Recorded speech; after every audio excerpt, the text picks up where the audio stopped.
Oh no, you didn't. You didn't, sir. You're like we're right on time. We were waiting for you. Yeah, you were. You were. It's true. Hi, my name is Marcus Wilkerson, and I'm a student and an employee with the Kentucky State University Department of Forestry and Natural Resources. I want to introduce to you Mason Crawford. He's been with the Cooperative Extension for since 2016, and a poultry enthusiast for even longer than that. So, please help me welcome Mr. Mason Crawford. Thank you very much. It is a pleasure to be here. I've been involved with the Small Farm Conference in various capacities, but this is my first time to get to present in person. I did one of the virtual presentations back in 2021 on the different assets and merits of wholesale versus retail, but this is a great pleasure to come in and speak with you guys. So we're going to be talking various topics relating to backyard poultry. There's a lot of things that I'm going to try to touch on, but I hope it opens the venue for us to have further dialogue if you have further interest. 45 minutes is hardly enough time to dive into very many aspects. I could specialize on one particular area, but I don't know the background and what everybody is interested in. So I'm going to touch on several different topics related to backyard poultry. And again, lay the foundation for some future correspondence if you like. We will have some handouts available hopefully before the end of the presentation. They are en route and they'll be available on the table over here if things go well. If for some reason they are delayed, we'll have those available this evening. Or we can get those to you. I'll have my contact information up here a bit later so you can jot that down and send me any questions or requests. So this is not intended to be a seminar or a workshop that is going to be a substitute or a full-time type of endeavor. We know that poultry is the #1 industry from a cash standpoint related to agriculture in Kentucky, but that's typically going to be dealing with the wholesale side of things where farmers are basically employees of the major vertically integrated companies. This is intended to be a little workshop to give you ideas of how you can supplement your income on farms or even small residential plots. So we're going to be looking at your small scale egg production, meat production, or if there are other poultry enthusiasts such as myself, if you like raising or just selling the live birds either for breeding purposes or for show. So there's those are the three main areas we're going to try to touch on. But may I ask, what is backyard poultry? There is no definitive definition for that because it's something that's unique for everybody. It's unique to each application. You can design it to fit your own purposes. If it's just to produce eggs for yourself and your family, that's backyard poultry. If you're trying to raise and sell 60 dozen a week, that still can be backyard poultry. So we're going to learn about those various differences and hopefully apply some things that will spur you to ask more questions. Chickens or even other fowl. Some folks just enjoy raising ducks. There are breeds of ducks that are almost as prolific at laying as many breeds of chickens. And if you are a baking enthusiast, what kind of eggs do you like? Like duck eggs. So we can help lay the foundation for maybe expanding your thought process of what you want to do. But so far as chickens, there's going to be layers, dual purpose, and meat birds. And I always like to say dual purpose. They don't do either one great, but they're good at both. So that's kind of where we're looking at. Typically, we're going to be looking at small scale production, but like I said, it doesn't take many chickens to get 60 dozen eggs a week. So that may be something that gets you closer to the edge of commercial, but still you are in control. When you are not aligned with one of the major poultry producing companies where you sign away your life in order to be involved with it, and don't get me wrong, I'm not knocking that because clearly if it's the #1 cash crop in Kentucky, it is a good industry to be involved with, but you do give up some of your independence when you pursue that. Can be confined, pastured, or free range. What you're going to find with a lot of consumers is they like the terminology of free range. They like pastured. They don't like confined. So again, you can play those tactics or production methods to the advancement of your small-scale business. Now, keep in mind there are codes, rules, and regulations, and the larger you get, the more commercialized you become selling products, the more you're on the radar of making sure that you stay in compliance. There can be fines that are involved. There can be other repercussions.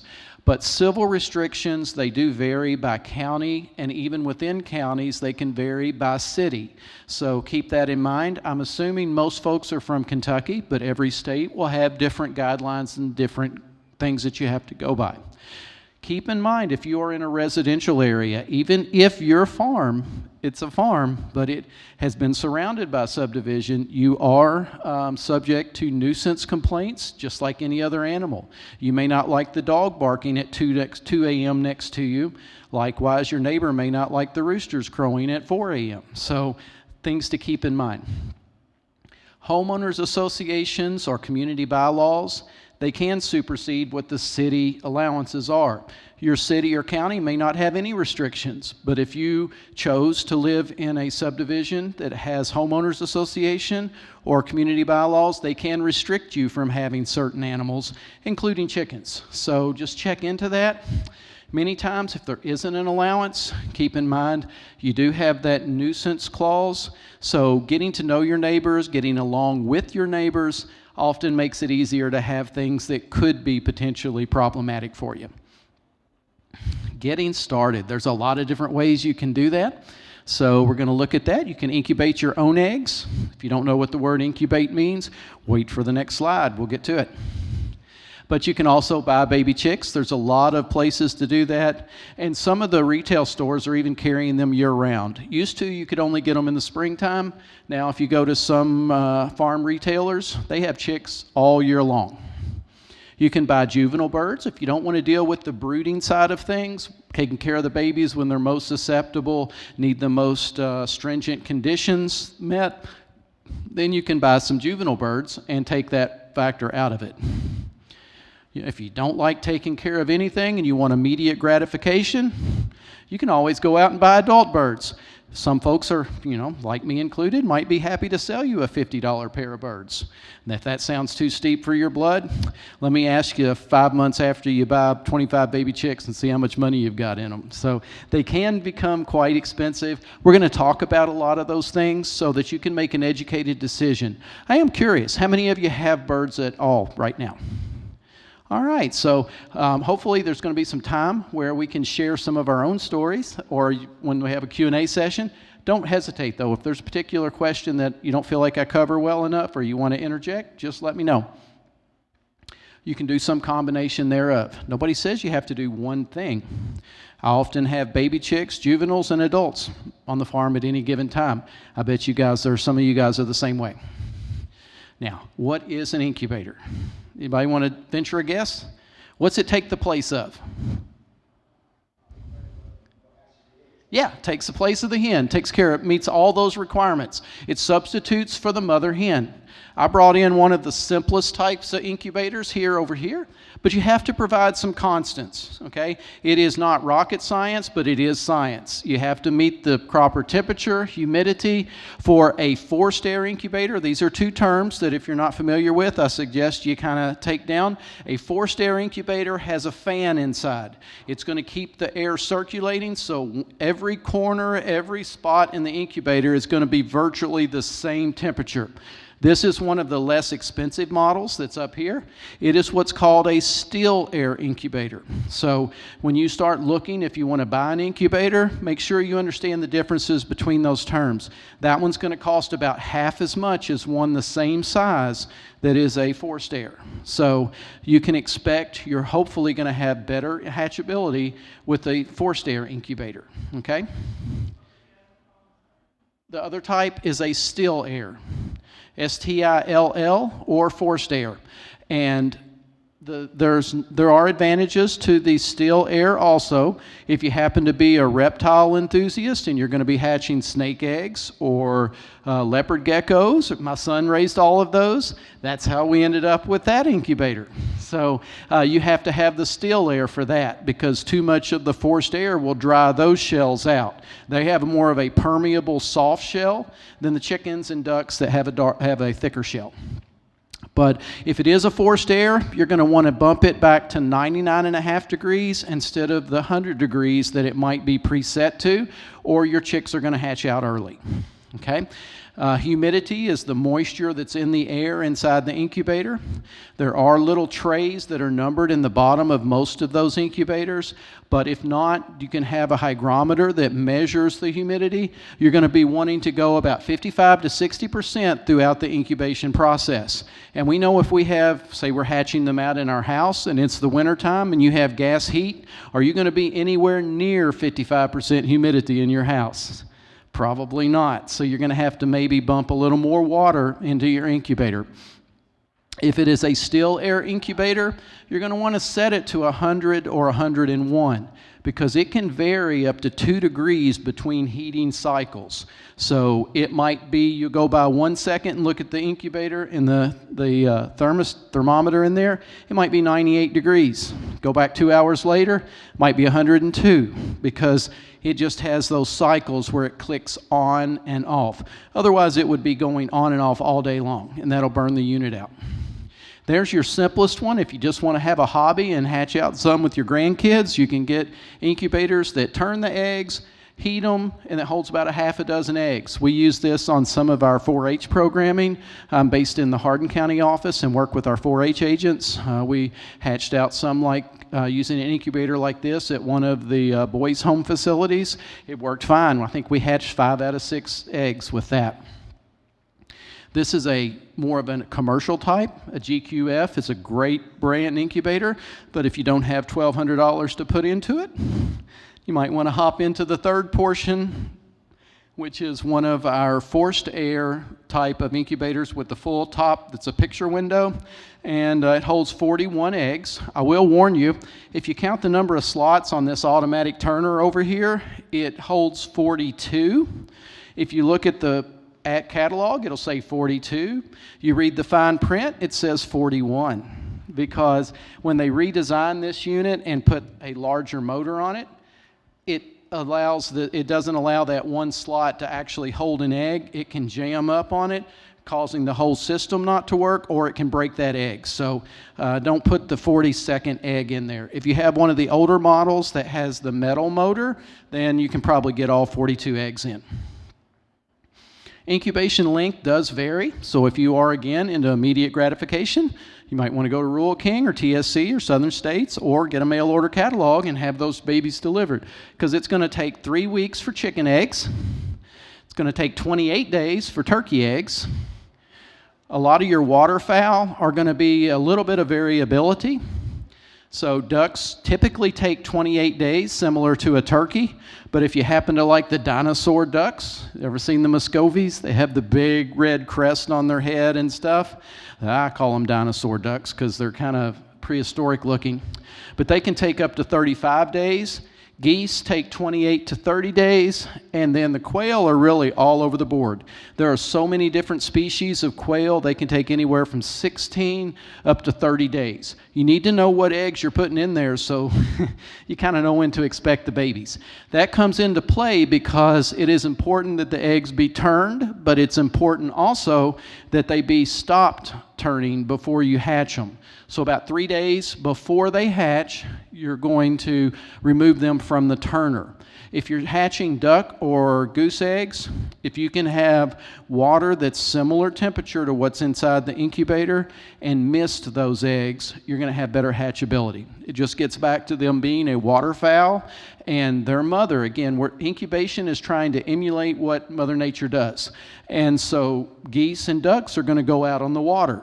They have to feed, and that's where they're going to do their feeding a lot of times, or they're going to come back to the nest. Their web feet are going to be wet, and they're going to do that when they roll the eggs to turn them.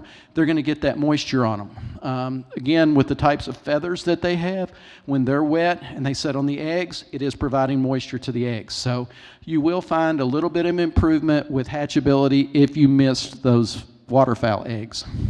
But this is the important one. Somehow, that mother hen, that mother goose, that mother duck, she knows 3 days before they hatch that she needs to stop turning the eggs so that the chick can get situated inside the egg and start pipping on its way out. Okay?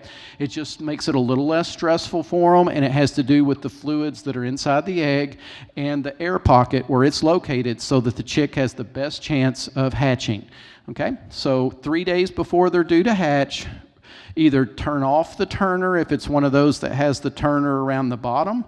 If it's in these turner trays, I suggest you go ahead and remove the entire turner, because if you have, where you get into problems is if you have eggs of multiple days in there and you try just to remove specific trays, when they hatch, the little chick can lay over next to the other tray, fall asleep, and then as the egg rotates, it can pin it, and I've seen them, if you're not checking regularly, they can, the turner itself can cause the expiration of some of the chicks. So just use common sense. About the hatching time, you're going to increase to 70 to 75% humidity. That's going to be necessary for the chicks to make their way out, and I always find it to be a good idea to let those chicks completely fluff up. Yes, ma'am. There's a good point. There is a device called a hygrometer that's going to be, it's like a thermometer, but it measures the humidity.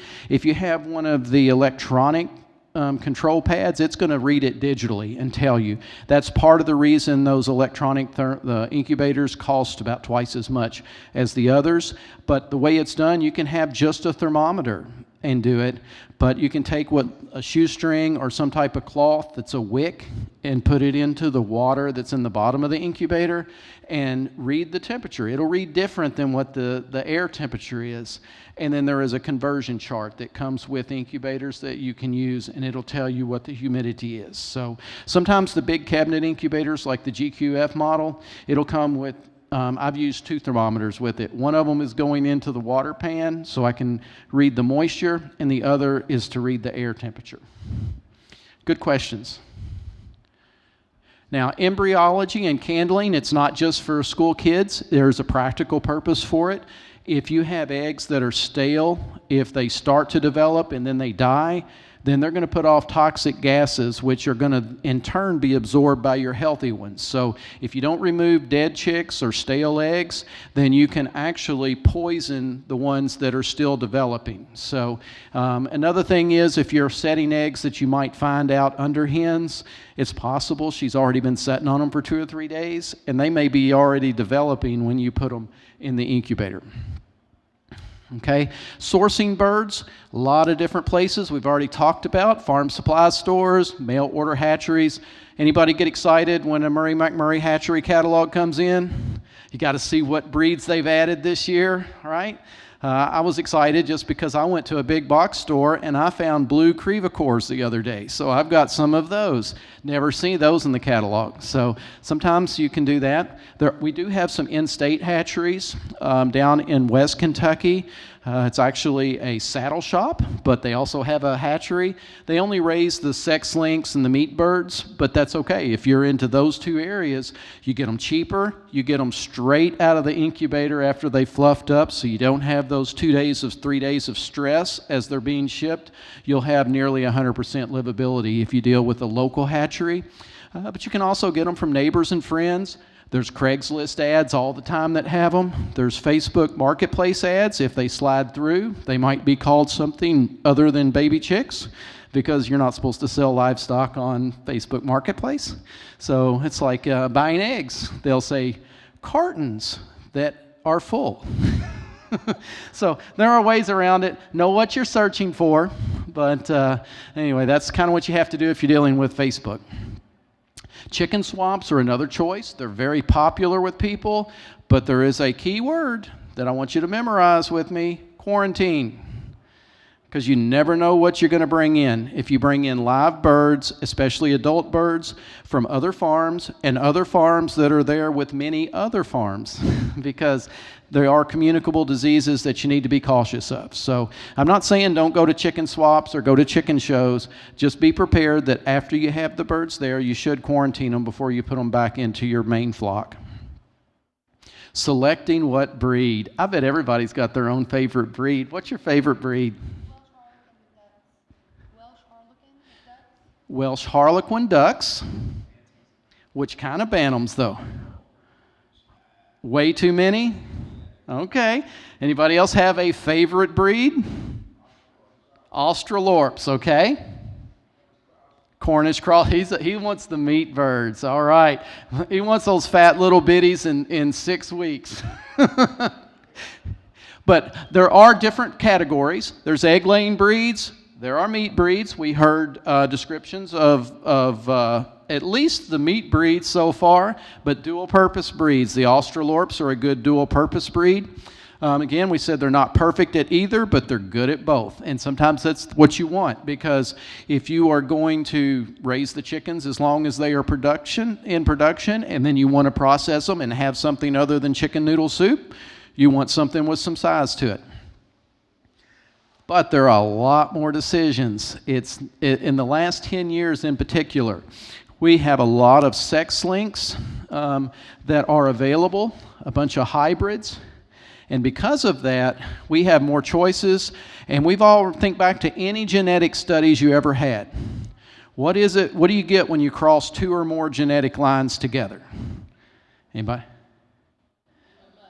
You get a mutt, but you get a hybrid mutt, okay? You get something that performs better than either of its parents if you select for certain characteristics. So you take 2 breeds or more breeds that typically don't lay until they're 6 months old, but you do the right crosses, they start laying when they're 4 months old. Yes, sir.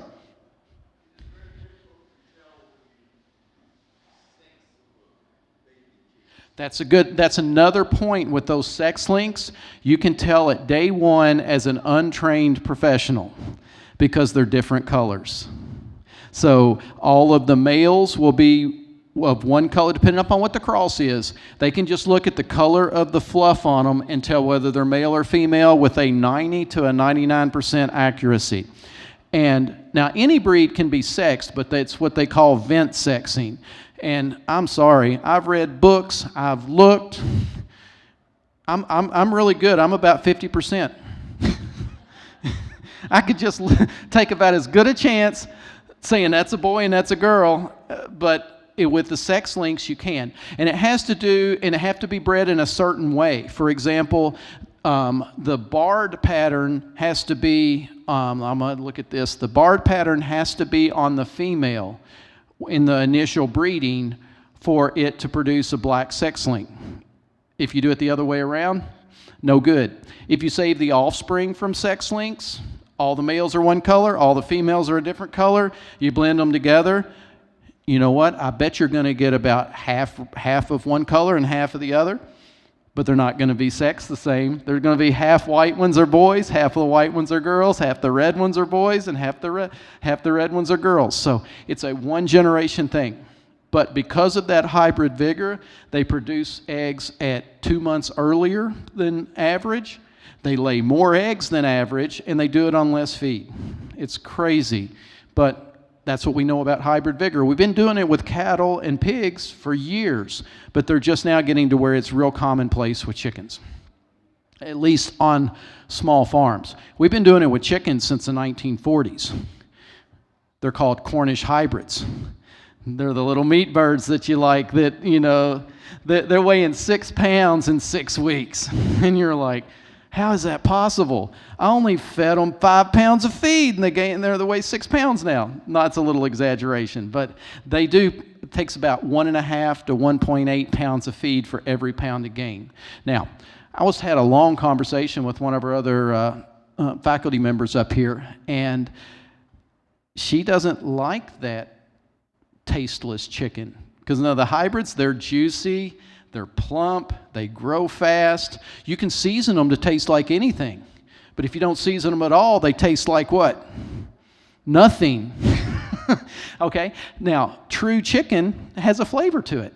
And that's where the heritage breeds come in. And we're going to talk about some more of that. The red broiler hybrid, it's a breed that grows a little faster than your typical heritage breeds or your typical Australorps or Rhode Island Reds, but not nearly as fast as the meat birds. It is not used industry-wide because it grows slower, takes a little more feed, and it takes 12 to 16 weeks to get to big enough to be slaughtered. People, in order to do that, what are they going to have to do for the cost per pound? They're going to have to pay more, right? And they don't want to pay more. But it does have a flavor. If you've never had it, oh, it's good. But it's something that most people, we're 2 or 3 generations down of people that have ever eaten heritage breed chicken. So it's all about what you're used to. But taking a look at that, which of those 3 top categories are we looking at there? Egg layer or meat bird or a dual purpose? What do you think? How many of you are in the egg laying category? Okay, how many of you think dual purpose? How many are for the meat bird? Please don't anybody raise your hand. You'll see why in just a sec. Okay, the bird on the left is about a year old. The bird on the right is about 6 weeks old. The bird on the right weighs more than the bird on the left. Okay, now dual purpose is going to be, kind of a combination thereof. Okay. Now, it's not to say we can't eat the meat on the bird on the first picture. If you eat chicken noodle soup, Campbell's, that's all you have in it. It's a 1.5 old white leghorn hen that has done her first trip of egg rounds, and they've said, no, we're not going to let her go through her molt period. We're just going to go ahead and put her into chicken noodle soup. Okay? Now, anybody raising eggs at home? Okay? Going to give you some tips. Some of you are going to disagree with me. Please don't throw those pumpkins at me. I brought them here and I set them on the table. I don't want to have to pick up the guts on the floor. Because you're going to have, there's always someone that's going to disagree with what I'm telling you. All I'm doing is sharing what the research says, not what Grandma said. Okay? So wash the eggs. Wash all eggs. I know there's folks that leave the shine on, leave the bloom on, set them on the counter for 3 weeks, never have an issue. That's good. If it was a post-apocalyptic zombie-eating future, it's exactly what I would do because there wouldn't be refrigeration, right? So if you don't have refrigeration, don't wash them. But if you do, take advantage of every opportunity to cut down on any chance of illness. There is a special type of salmonella, special strain called Salmonella enteritis. I learned it at a Third Thursday program here about 4 years ago. Dr. Jacob at UK was talking about it. About 25% of the flocks in the U.S. are infected with that. It isn't sexually transmitted disease, which means if the chicken has it, the egg has it. Okay? Now, it's not enough. It's not a heavy enough concentration when the chicken lays the egg that it's going to make you sick. However, if you have the egg setting on a 70-degree counter in your house, that is the prime hot zone if any of you have taken a food training class. It's not hot enough to kill the parasites or whatever's in the egg that's bad. It's not cool enough to keep it from growing. It is that perfect hot zone for things to take place. It's the danger zone. Yes, temperature danger zone. So if you have that salmonella, it's 75% chance you don't. But if you do, it's going to start reproducing. Okay? Again, it's probably not going to be enough to cause death, but who wants to be sick, right? So keep that in mind. Refrigerate all eggs unless you're going to set them. And if you're going to set them, don't put them in the refrigerator because it will decrease your hatchability. But try to keep track of them so that you know which eggs are for setting, which eggs are for eating. Okay? Date the cartons that are packaged. And the biggest question I got as an ag teacher, I was an ag teacher for many years in high school. Do we need roosters to have eggs? Oh, no, we don't, okay? I want someone to go home knowing this. That's why in the commercial laying houses, there could be 200,000 chickens in the house. They're all female, and they're going to be laying eggs. But in order to have a fertile egg that you incubate, you have to have the rooster with it, okay? Now, anybody have silkies at home? The little silky bantams, I love them. They're so fluffy. But if you make their environment too good and they're too fluffy, their eggs are going to be infertile because they can't seem to make all the parts match right. So I've got to go home and give my silkies a haircut because I've run about 100 eggs through my incubator and none of them are fertile. They're trying hard, but nothing's happening. So you do have to have roosters to have fertile eggs. You don't have to have roosters to have eggs, and you can't have too much fluff to have fertile eggs as well. Back on that last picture, it's just going to show you different methods to wash the eggs. There are commercial washers. If you have a bunch of eggs, trust me, you don't want to spend hours washing eggs by hand. But if you have 20 hens, a toothbrush is good enough. If you're somewhere in the middle, you may want to look at making your own homemade washing station. And there are plans online. Steve Skelton here has made some in coolers before, and you can do it quite affordably, a lot more affordably than that top unit. Okay?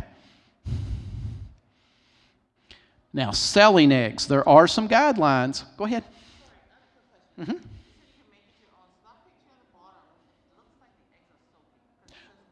They're not. I'm sorry. It may look like it, but they have, there's little holes that are in the PVC pipe, and it is washing them, okay? So and if you are rinsing, like they're dipped in water at some point, and some of the plans may call for that, as long as they're not soaked for a long time, then you should probably still okay. But the problem is eggs are permeable. So they may be water repellent, but they're not waterproof. And so if you have a bunch of poopy eggs that are soaking in the same water as your clean eggs, there is the potential for bacteria to go from a dirty outside shell into the inside of another egg.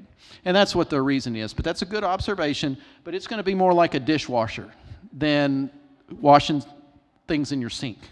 There is water flowing around, but they're not submerged in it. Okay, selling eggs. Nobody likes that top one because nobody likes paying 60 cents for a cardboard carton, which is what they typically sell for at a big box store. You can order them more affordably in bulk, but if you're in that small, slightly above 20 chickens, it's hard to justify buying 300 cartons. So, but I'm just telling you what the state permit says. You do with it what you want. I'm not going to be going around. I'm not the egg carton police. I'm not any kind of police. But you're supposed to use new cartons. The reason being, you don't know what that carton, what it's been exposed to, unless it's you using it every second. A lot of people will, you've seen this, they'll crack their eggs in the skillet. They'll put the shells back inside their carton. Just enough leaks out that it gets into the cardboard or the styrofoam, but not enough that you can look at it and see. Now, you need to make no nutrition claims. You can say, oh, pastured eggs are more healthy. No, you can't. You can't say that unless you can document it. We can talk and say, yeah, they should be, because they're out there eating all of these natural things. However, you're not allowed to legally say or make nutritional claims about eggs because you haven't done, statistical research to prove it. The date must be marked when packaged, and they're supposed to be packaged within a day of being harvested. Okay? You can sell them for up to 30 days after that. So if they're over 30 days old, you're not supposed to sell them. Don't ask me how old some of them are in the grocery store, because I know they're over 30 days. But we're talking about small-scale producers here in the country. If you don't sell more than 60 dozen direct to the customer in a given week, in any week, you don't have to have a permit through the state. But if you raise 1 dozen and sell it to a retailer who in turn resells it to the customer, you have to have a permit in order to sell to a retailer. The retailer has to have a separate permit in order to sell to the consumer. So there are some guidelines that kind of go into that. So if you're selling more than 60 dozen per week, or you're selling to a retailer who in turn sells to the public, it's only like a, $20, $30 permit for the entire year. It's not cost prohibitive, and they're not coming out to your farm and looking. It's just a means, I think, of a statistic gathering. They know how many small producers are out there selling eggs. So Examples of some laying breeds, just a few that are listed there. If you've gotten your Murray McMurray catalog, you know there's hundreds of them. Most of them are going to lay white or tinted eggs. Most of them are going to come from the Mediterranean breeds. There's like 6 or 7 different classifications geographically around the world, depending upon where birds were developed. Most of the best egg layers are from the Mediterranean area. They can be distinguished by white earlobes. You can't necessarily tell it on a white leghorn because the birds are white, but if you had a black Minorca, it's still going to have that white earlobe and so on. And within any particular breed, there's going to be various color patterns. So you've heard of barred rocks, and well, they're not in the egg lane, so we'll stick with the leghorns. You have brown leghorns, white leghorns, red leghorns, buff leghorns. They're all different types that are there. They're different color patterns. But within the home raising of chicken eggs to sell, most people are going to want what color shelled eggs. If they are coming to your farm or your neighbors are asking for country eggs, what do they expect? Brown eggs, okay? And that's where we came up with these hybrid sex links. And it is crazy how they do these crosses, because typically these hybrid sex links are going to be smaller than their parent breeds also. So even though most of them come from either a New Hampshire red or a Rhode Island red as the primary, one of the 2 primary breeds, the birds that are produced are typically going to be a little bit smaller, okay? That has to do with getting into that better feed efficiency also. But the males in the final product are all one color and the females are another color. They can lay as little as 16 weeks. 18 weeks is really common. Now, it gets back to anything. If you don't give it the best care, you can feed it for 6 months and it might not ever lay an egg. So you need to, take good care of everything. But if they get optimal conditions, they'll start laying in 16 weeks. There are 2 main categories, the red sex links and the black sex links. And they do that based upon what color the females are, because that's what the important part of that hybrid is. So here's a picture of the offspring of that first generation cross. If you look at any of the red sex links, the females are going to be red or some buff color of red. All the males are going to be primarily white. A lot of them came from a Delaware pattern, so they used a Delaware female. If you're not familiar with that, it's like the white it's a white background with the black penciling on the feathers. So that's going to be it. When you cross them, it does the inverse. The males inherit the color pattern from the mother's side. The females will get it from the father's side. So, and if you reverse that, if you try to go with, for example, in the black sex link and use a barred rooster on a solid female, it doesn't work. It has to be on certain genders. And that's what, because of the link, that's why they call them sex links. It has to do with the way the genes are carried by the male or carried by the female. So the different hatcheries have their own little strains, and they do certain crosses. Are they going to tell you exactly what's in them? It's like going and buying your garden seed. They don't want you to know how to make it yourself. They want it to be proprietary so that you can't reproduce it yourself. And they know that you can't save the offspring from them and make your own because it doesn't breed true. So that's just the way they are. But they all have different names, and it has to do with their own marketing. One hatchery will claim red stars are better than golden comets. Another one's going to say Isa Browns, which were probably the original, are the best. So you just have to make your own decision. Laying breeds versus the sex link hybrids. Most purebred layers that are in the laying breed are going to lay white eggs. We've determined that the public at this given time wants brown eggs, so we're going to produce brown eggs. If you go back 150 years, guess which brought more money? White eggs or brown eggs? White eggs brought more money. So it's all a trend. Sex link hybrids are going to typically lay your brown shells. Both of them are usually lighter in weight than your purebred dual-purpose breeds, even though those dual-purpose breeds are what created them. So it's just one of those little things. Sex links generally are larger than the white breeds, but a little bit smaller than the dual purpose. They often lay larger eggs than the dual purpose. Again, it has to do with that hybrid vigor and which strains were used to develop. If they lay more eggs, sometimes 300 or more, why don't we just raise only layers? Why don't we raise only laying chickens? We raise them for the eggs. Here's your answer. That's what it looks like when you clean it. Not much there. That's why it only ends up in little bitty tiny cubes in chicken noodle soup. And this was at one of the workshops we did in LaRue County. And you can see meat birds in the background. So that's showing you the difference. Those are 6-week-old birds in the background, and that's a year-old hen in the foreground. So there's a lot of difference in them. Okay? Your American dual-purpose breeds, yes, sir. 5 minutes. Hands down, the best breed is, and if I went table to table, I'd get Australorp, I'd get a particular breed of duck, I can't remember. Welsh Harlequin.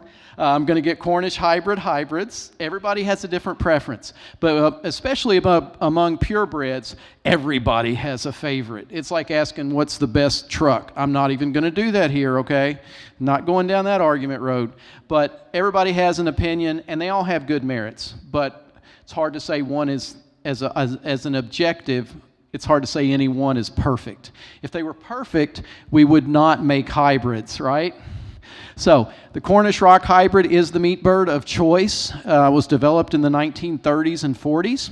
Most people look at it and think, oh, well, it was a white Cornish and a white rock. Wrong. This is that little tidbit of knowledge you go home with that you didn't know when you got here. It was actually a red Cornish flock that was one of the national winners in this national contest for meat birds, and another flock were white rocks. They took the genetics from those two breeds, and that's what developed the original Cornish rock hybrid.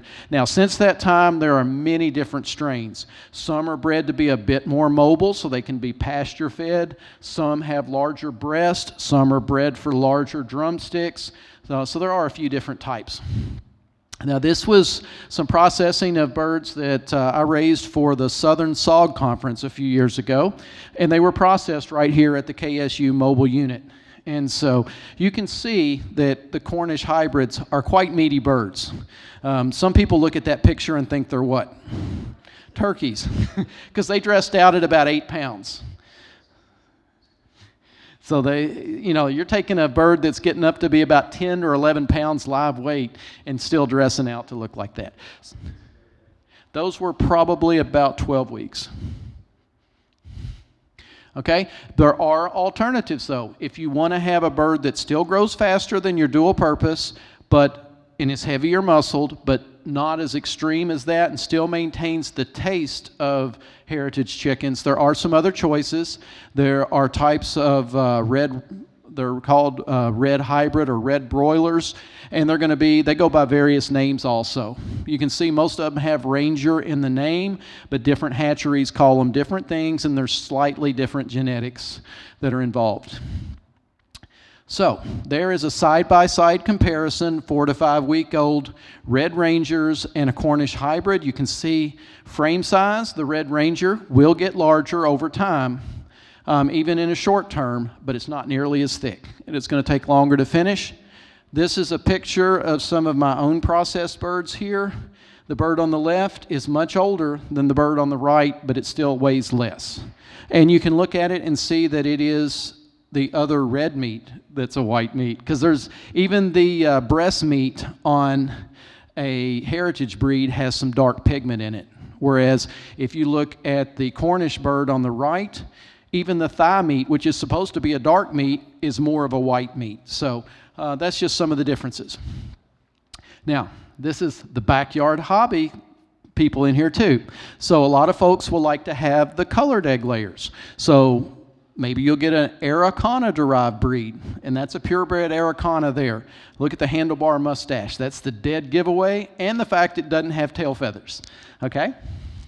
But there are many different breeds or hybrids that are produced from that. The Americana, Easter Egger, and Olive Eggers are just some of them. Why not pure Araucanas? Anybody have a clue? You're going to learn another tidbit thing to take home. Okay? There are lethal alleles in that Chilean breed. When they were first brought to this country in the 1920s, they discovered that 20% of them die during incubation because it is a sex-linked fatal gene. And it has to do with the rumpless. If you'll notice, it doesn't have tail feathers. So they bred that characteristic out of it. That's why none of our American breeds of green egg layers are rumpless. But they can lay a full variety of colors from blue, green, even occasionally a pink egg. That's an example of an Americana there. Now look at this one. 100 years later, occasionally you still get a rumpless one that pops out. Nope, that's the propane tank in the background. But that rumpless bird, I'm like, all right, I'm going to make my own rumpless birds now. It's a recessive, so it would take a couple of generations to do it. Same problem persists. I got almost no chicks out of it because they almost all died in the shell. Now, here's a couple of new ones for you that are really old ones. Welsomer. You've seen this every day since you were 6 years old at breakfast. Kellogg's. The Kellogg's rooster was modeled after the Welsomer chicken. Now, they got the colors a little inverted, but there is green on the real Welsomer. It's just more down into the breast rather than the head. And then over time, they just evolved and got it very cartoon-like. Now, this is another one that's unique. If you like specialty eggs, anybody like those dark chocolate brown eggs that are the color of these chairs? They only come from one breed, and they're called Marins. It's a French breed. Now, they come in a lot of different color patterns. That's a cuckoo pattern. It's one of the barred patterns. And if you cross those, then the eggs, the offspring, are still going to have darker eggs, but they won't be quite that dark. Okay? Yeah. That's the thing. All eggs are the same on the inside. It is not based upon what the shell color is. It's based upon what you feed them. So the more nutrition that you put into the chicken, most likely the healthier the egg it's going to be for you. I know we're just about running low on time, and some of you got a bus to catch, so we're going to make sure we get through this. There are a lot of exotic breeds. That's a light Brahma, silver-spangled Hamburg, and a mottled Houdan. They're more novelty. They lay less eggs, but there are a lot of specialty types that are used for decoration, for ornament, just for pets. Brooding chicks, you can see that there are a lot of, you can get a fancy brooder like that, but also you can just provide a heat bulb and do the same thing as long as you keep drafts off of them. Feeding chickens, this is one I want to touch on and make sure everybody knows. That's why I brought a fancy feeder up there. Your number one expense after you buy the birds is feed. Doesn't matter whether you're raising meat birds or layers or ornamentals, so don't skimp on your feeders. If you're going to home make them, that's fine, but make sure they're not wasting feed because that's just money going away, okay? Big thing about laying hens. If you are feeding any birds, feed the formulated ration. Don't skimp and don't, if you start feeding scratch grains, chickens love it, but it is 12% protein. They need a 16% to lay eggs.